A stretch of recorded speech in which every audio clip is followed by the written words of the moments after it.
How is everything? Can you throw in a side of homies to go, please? This is how, at least for now, $22.41. 23-year-old Rachel Remillard makes a living. You said home fries, right? This is how she makes a life. Rachel volunteers countless hours at Wayside Food Programs, overseeing the gardens where vegetables are grown to donate to food pantries. What started as just something to do has become her passion. Wayside's operations manager, Don Morrison, noticed that early on. We get in between 6:30 and 7 in the morning, and we'd get here, and sometimes she'd be out here weeding already, or she might have already come and gone, and I could tell the gardens had been watered.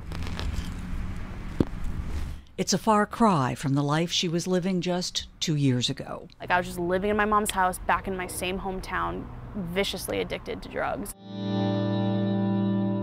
Rachel, an honor student from a small town in Massachusetts, was 15 when she was introduced to drugs, marijuana, and prescription pills. Right off the bat, I think there was kind of something different about the way I used drugs than others did. I take something and I want more, and then I want more, and there's no end. In her sophomore year in college, she was offered the one drug she swore she'd never take. When Rachel Remillard said yes to heroin, everything else that mattered slipped away. Then within 2 weeks, I'm shooting it all the time. Like, I'd get high in the morning, and then for the rest of the day, I'm chasing it. She wasn't the only addict in her family. Her kid sister, Cindy, was also using. On November 26, 2012, Cindy Remillard died of a heroin overdose. But even Rachel's overwhelming grief, and that of her mom and dad and 2 younger brothers, wasn't enough to make her stop. Well, I'd be like crying and being like, I don't want to do this, but I'm on the way to my drug dealer's house and I'm like getting high and I can't stop. Finally, 18 months after her sister's death, she woke up one morning and knew she had to get help.